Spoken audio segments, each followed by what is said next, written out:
नमस्कार विद्यार्थी मित्रांनो, स्वागत आहे आपलं भावाज IAS मध्ये। मी डॉक्टर महेंद्र चाटे। विद्यार्थी मित्रांनो, MPSC राज्यसेवा परीक्षा 2025 या वर्षीपासून या परीक्षेमध्ये जे अभूतपूर्व आणि मूलभूत बदल केलेले आहेत, विशेषतः मुख्य परीक्षेला घेऊन। मग त्यामध्ये तुमचा अभ्यासक्रम बदललेला आहे, त्यामध्ये तुमची परीक्षा पद्धती बदललेली आहे आणि त्यासोबतच तुमचे जे पेपर इव्हॅल्युएशन आहे, ज्या पद्धतीने तुमचं पेपरचं मूल्यांकन होणार आहे, त्याची पद्धती बदललेली आहे। म्हणजे बघा, जेव्हा जेव्हा रिटन एक्झामिनेशनचा प्रश्न पुढे आला त्यावेळेस विद्यार्थ्यांच्या मनामध्ये नेहमीच एक दोन फिअर राहिलेले आहेत बघा, दोन भीती राहिलेल्या आहेत। हे दोन फिअर कुठले? तर पहिलं फिअर आहे एक्झाम सायकलला घेऊन, एक्झाम सायकल। दुसरं फिअर आहे ते सब्जेक्टिव्हिटीला घेऊन। आता ते कसं ते पाहूया।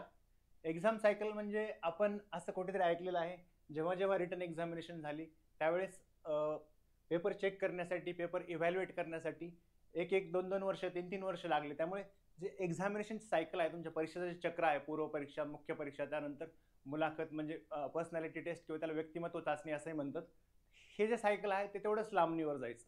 मग याच्यामध्ये अल्टिमेटली कोण सफर करायचं? याचा सगळ्यात जास्त हाल अपेष्टा कोणाला भोगावा लागायच्या? तर हे ॲस्पिरंटला, जे विद्यार्थी आहेत या परीक्षेची तयारी करणारे, त्यांना भोगावा लागायच्या। एक भीती ही राहिलेली आहे आणि दुसरी भीती आहे बघा, सब्जेक्टिव्हिटी म्हणजे सापेक्षता, ज्याला आपण व्यक्ती सापेक्षताही म्हणतो।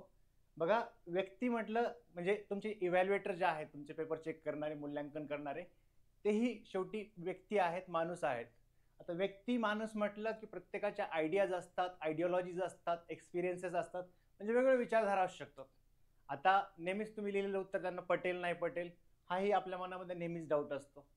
किंवा दुसरा एक डाऊट असतो की सरांचं मॅडमसोबत भांडणं झालं असेल किंवा मॅडमचं सरांसोबत जर भांडणं झालेलं असतील तर त्याचा राग म्हणजे वांग्याचं तेल भरतावर काढल्यासारखा तुमच्या पेपरवर येऊ शकतो, असं कुठेतरी विद्यार्थ्यांमध्ये कुठेतरी गॉसिपिंग मी तर माझ्या चाइल्डहुडमध्ये स्कूल लाईफमधून ऐकलेलं आहे, स्कूल लाईफपासून।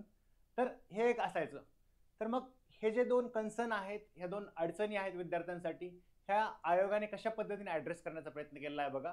म्हणजे जी चंद्रकांत दळवी समिती नेमलेली होती, ज्या समितीच्या शिफारशीनुसार हे बदल आणलेले आहेत, त्यांनीच हे रिफॉर्म सांगितलेले आहेत। रिफॉर्म आहेत बघा, हे दोन्ही जे अडचणी आहेत ना त्या सॉल्व्ह करण्यासाठी। रिफॉर्मचं नाव आहे सेंट्रल असेसमेंट प्रोग्राम, म्हणजेच केंद्रीकृत मूल्यांकन प्रोग्राम। सेंट्रल असेसमेंट प्रोग्राम म्हणजेच केंद्रीकृत मूल्यांकन कार्यक्रम। म्हणजे काय? तर एका सेंट्रलाइज ठिकाणी, एका केंद्रीकृत ठिकाणी, मग त्या आयोगाचं ऑफिस असेल किंवा आयोगाने डेझिग्नेट केलेलं प्लेस असेल, त्यांना इव्हॅल्युएटर जे असतील ना त्यांना एकत्र बोलवलं जाईल एका स्पेसिफाईड टाइम ड्युरेशनमध्ये। काही तारखा दिलेल्या असतील, त्या ड्युरेशनमध्ये त्यांनी तिथे प्रेझेंट राहायचं। आणि याच्या आधी व्हायचं काय, पेपर तुमचे तुम्ही दिले, पेपर मुख्य परीक्षा दिली वगैरे, ते पेपर कलेक्ट होऊन मग डिस्ट्रीब्यूट व्हायचे। जे युनिव्हर्सिटीचे प्रोफेसर आहेत किंवा जे एक्सपर्ट लोक जे पेपर इव्हॅल्युएट करतात तुमचे, ते इव्हॅल्युएट करण्यासाठी त्यांच्याकडे डिस्ट्रीब्यूट व्हायचे। मग त्यांच्या आवडीनुसार, सवडीनुसार बऱ्याच काही फॅक्टर त्याच्यामध्ये इन्व्हॉल्व्ह व्हायचे असं म्हणतात। मग त्यामुळे वेळ लागायचा। तर ही अडचण अशा पद्धतीने दूर केली आहे की स्पेसिफाईड टाईममध्ये विशिष्ट तारखेंना तिथं पेपर चेक करायला त्यांना हजर राहायचे आणि ते पेपर चेक करायचे। बरं, पहिली गोष्ट ही झाली केंद्रीकृत मूल्यांकन कार्यक्रमाबद्दल। आता दुसरी गोष्ट आहे बघा, कॉम्प्युटर स्क्रीन असेसमेंट। म्हणजे काय? त्याच्यामध्ये एक सेंट्रलाइज ठिकाणी स्क्रीन असेल, ठीक आहे। त्या सेंट्रलाइज ठिकाणी जी स्क्रीन असेल त्याच्यावरती मॉडेल आन्सर प्रोजेक्ट केलं जाईल की कुठल्या लाईनवरती तुमचं आन्सर, तुमचं उत्तर एक्सपेक्टेड आहे। ते मॉडेल आन्सर एक गाईड म्हणून काम करेल, जे इव्हॅल्युएट करत आहेत इथं इव्हॅल्युएटर त्यांना, मग त्या पद्धतीने ते पेपर चेक करतील। यामुळे काय होणार की पर्सन स्पेसिफिक सब्जेक्टिव्हिटी जी असते ना ती इलिमिनेट होते, दूर होते। बरं, तेवढं होऊनच दूर होते का? नाही। तर यांनी पेपर चेक केला एकदा, हाच पेपर दुसरा इव्हॅल्युएटर एकदा चेक करेल। म्हणजे एकापेक्षा जास्त इव्हॅल्युएटर मूल्यांकन करतात, तो पेपर चेक करतील आणि मग त्याचे ॲव्हरेज मार्क्स दिले जातील।